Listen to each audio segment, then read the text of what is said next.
आप देख रहे हैं face today news. Face today news को सब्सक्राइब करें, बेल आइकन दबाएं, जिससे तमाम जानकारी आपको मिलती रहे।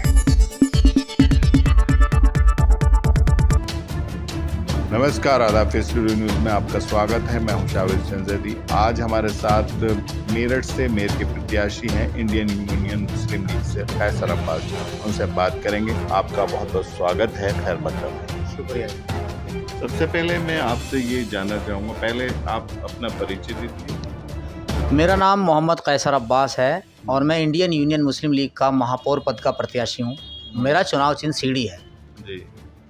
और इससे पहले आपका कोई पॉलिटिकल बैकग्राउंड क्या रहा है, थोड़ा सा बता दीजिए। देखिए, मैं लगभग 20 साल से एक्टिव पॉलिटिक्स में हूँ। मैंने सन 2002 में मेरठ डिग्री कॉलेज से पॉलिटिक्स शुरू की थी, स्टूडेंट पॉलिटिक्स में आया था। और मैंने सन 2005 में चौधरी चरण सिंह विश्वविद्यालय से छात्र संघ का चुनाव लड़ा था और 2006 में फिर मैं दोबारा चुनाव लड़ा और मैं जीत गया। जॉइंट सेक्रेटरी रहा मैं 6 साल। और मैं जब से मुसलसल फील्ड में हूँ, लोगों की खिदमत करता हूँ और एक्टिव पॉलिटिक्स में रहा। मैं इससे पहले राष्ट्रवादी कांग्रेस पार्टी में था, लेकिन उसके बाद जो है वहाँ मामलात हमें ऐसे नहीं लगे कि वहाँ तरक्की के हालात नहीं थे। वहाँ सिर्फ चेला बना कर रखा जाता था, काम लिया जाता था और जिम्मेदारियाँ नहीं दी जाती। लेकिन मैंने देखा कि जितनी ये इंडियन यूनियन मुस्लिम लीग जो पार्टी है, ये एक रजिस्टर्ड पार्टी है और इसमें काम समाज सेवा का काम करने का बहुत मौका है। और इसको देखते हुए मैंने मुस्लिम लीग को ज्वाइन किया, क्योंकि ये काम करने वाले लोग हैं, काम करने वाली पार्टी। और मैंने 2017 में इंडियन यूनियन मुस्लिम लीग को ज्वाइन किया। मुझको इंडियन यूनियन मुस्लिम लीग की स्टूडेंट विंग है, मुस्लिम स्टूडेंट फेडरेशन, उसका प्रदेश का अध्यक्ष बनाया गया। और आज की तारीख में मैं मुस्लिम यूथ लीग का उत्तराखंड का इंचार्ज हूँ। अच्छा, अब मैं ये मालूम करना चाहूँगा कि मेयर पद के लिए चुनाव लड़ने की आपके जहन में किस तरह से आई, इसके बारे में। देखिए, छात्र राजनीति में हमने ये सीखा है कि अगर आप शक्ति में हैं, अगर आप पावर में हैं, अगर आप पोजीशन में हैं, तो आपके और आपके लोगों के काम होंगे, वरना नहीं होंगे।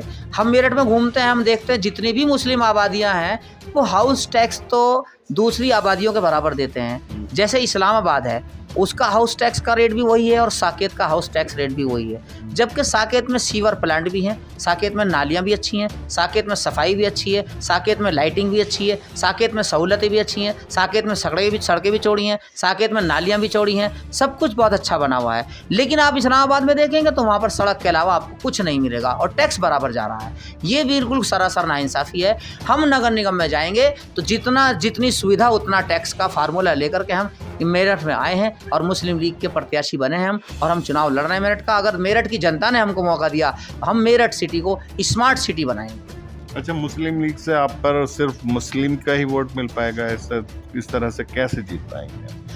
ऐसा लगता है, ऐसा हमारे बारे में रूमर उड़ाई जाती है कि हमें सिर्फ मुस्लिम का वोट मिलता है। मुस्लिम लीग ने उस वक्त में बाबा साहब डॉक्टर भीमराव अंबेडकर को अपना सांसद का प्रत्याशी बनाया था, जब पूरे भारत में इन्हें कोई साथ में रखने को तैयार नहीं था। और मुस्लिम लीग के साथ दलित भी जुड़े हैं, ईसाई भी जुड़े हैं, सिख भी जुड़ते हैं और हिंदू भी जुड़ते हैं।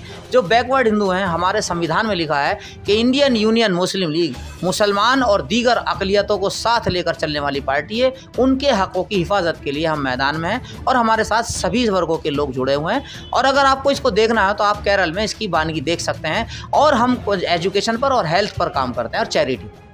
अच्छा, शहर में जिस तरह से आप मेयर के प्रत्याशी हैं, तो मेयर का जो पद होता है पूरे शहर की खिदमत करना होता है। आप किन मुख्य मुद्दों को लेकर चुनाव मैदान में उतरे हैं?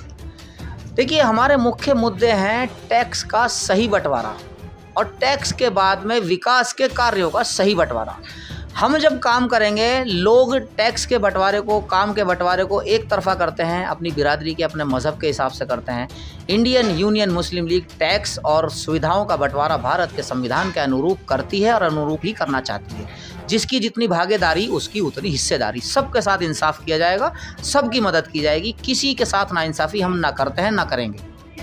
और शहर के कौन से मुद्दे हैं जिनको लेकर आप ये सोचते हैं कि इन पर भी मैं काम करूँ? देखिए, शहर का एक बहुत बड़ा मुद्दा है, शहर का जाम एक बहुत बड़ा मुद्दा है। जिसको नगर निगम इंटरफेयर करे तो एमडीए, आवास विकास और ट्रैफिक पुलिस के साथ में समन्वय बना करके शहर की सड़कों को बड़ा किया जा सकता, शहर की सड़कों को चौड़ा किया जा सकता और उनको गड्ढा मुक्त करके उनको जाम मुक्त किया जा सकता है। शहर की नालियाँ खुली हुई हैं, चाहे जब चौक हो जाती हैं, इनकी सफाई करके इनको कवर्ड कर दिया जाए। हमारा इरादा है, हम इनको ढक देंगे। शहर में इतने सारे नाले खुले पड़े हैं, उनमें कूड़ा डाला जाता है, उन सबको कवर्ड कराएंगे और शहर को स्मार्ट सिटी बनाएंगे। अच्छा, सीवर की भी बहुत बड़ी समस्या है, हर जगह सीवर लाइन नहीं है, तो इसके लिए आप क्या सोचते हैं? वहीं स्वास्थ्य केंद्र हैं जो नगर निगम से संबंधित हैं या स्कूल हैं जो नगर निगम के हैं वो भी बंद पड़े हुए हैं, उनको लेकर आप क्या सोचते हैं? देखिए, जब हम नगर निगम में आएंगे तो जो नगर निगम की जितनी संपत्तियां मेरठ में हैं, हम नगर निगम की संपत्तियों पर स्कूल खुलवाएंगे, कॉलेज खुलवाएंगे, यूनिवर्सिटी बनवाएंगे, हेल्थ पोस्ट बनवाएंगे, बैंक बनवाएंगे, डाकखाने बनवाएंगे और जितनी नगर निगम की संपत्तियां भूमाफियाओं के कब्जे में हैं और जो दूसरे सभासद पार्षद हैं, दूसरे नेता हैं, दूसरी पार्टी में हैं, विपक्ष में हैं, सत्ता में हैं, जिन्होंने अवैध कब्जे किए हुए हैं, उन कब्जों को खाली करा कर कि उन्हें जनता के इस्तेमाल के लिए इस्तेमाल योग्य बनाया जाएगा।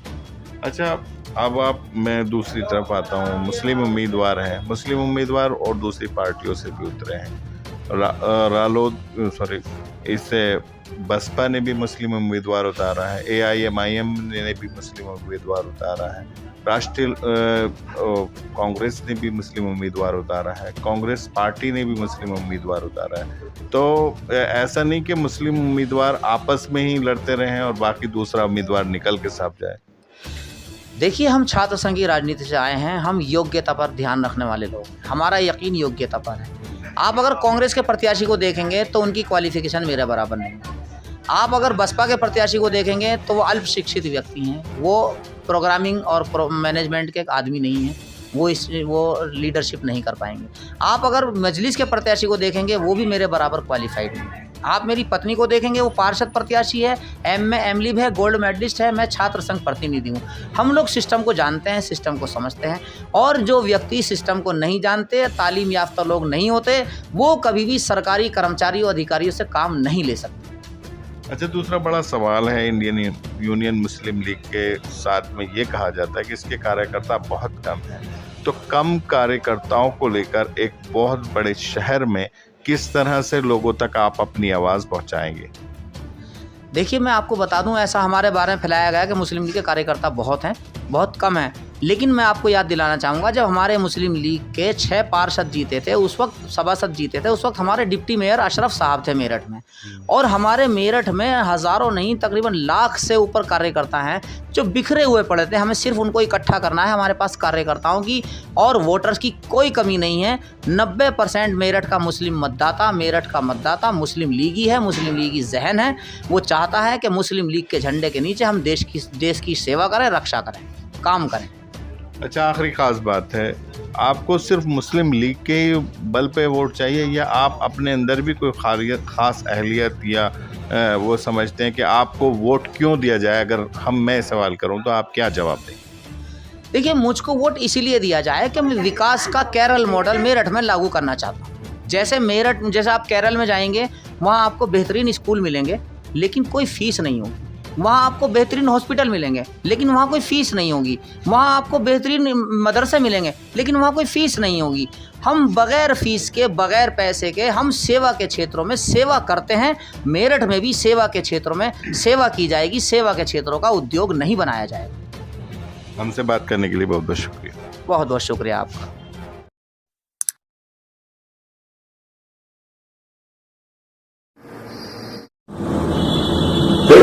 को सब्सक्राइब करें, बेल आइकन दबाएं, जिससे आपको तमाम ताज़ा खबरें मिल